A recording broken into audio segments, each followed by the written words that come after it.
Is sponsored by Ballet West. Get ready, everybody, for an exciting new season. Ballet West is once again bringing breathtaking performances and timeless classics to the stage. Artistic Director Adam Sklute is here to share what productions we can expect this year. It's exciting. Adam, thank you for coming on the show. Oh, thank you for having me back. Always appreciate it. Ballet West is a staple of Utah, the best in the biz. They're amazing. What productions will Ballet West be performing this next year?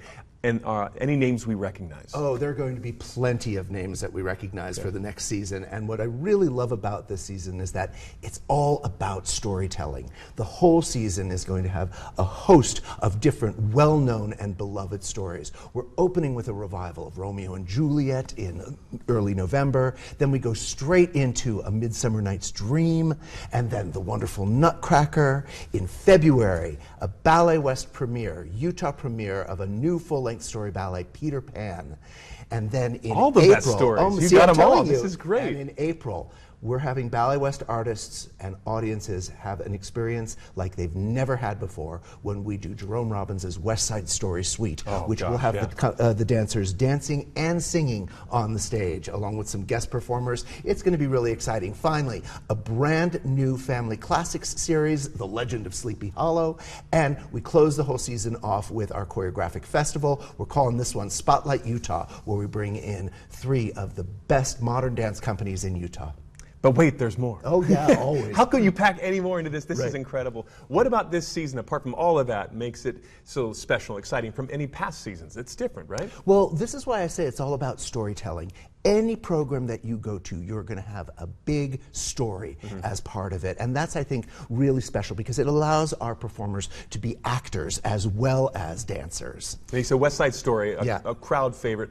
Tell me about the soloists that you have for this. Yeah, so along with our entire company and local Broadway-style singers who will be augmenting the company as well, we have 2 guest performers joining us.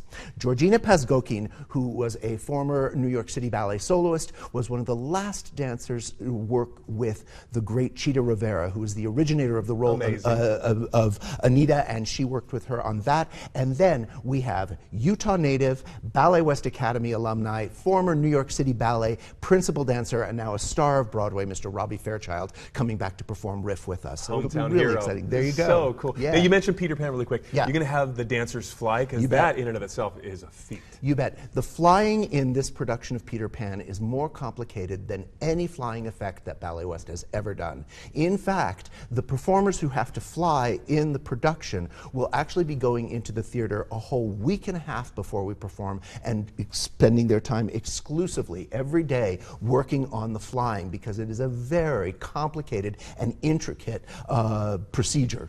It's inspiring, it's impressive, and there's so much happening behind the scenes you can't even imagine. You got Spotlight Utah, you get this full season. This is an awesome year to go see Ballet West. So where can we go for more information? So it's really easy. You just go to balletwest.org to get tickets. That's balletwest.org. And I always like to say, you know, it doesn't have to break the bank for families. In fact, we have a 6-production package that you can buy that starts at just $210. So it's really affordable. Go to the website, check out the deal, and 18 years as artistic director. Oh, thank you. Congratulations, Adam Sklute, Appreciate on it. an awesome season that's upcoming. Thank you. Thank you for coming.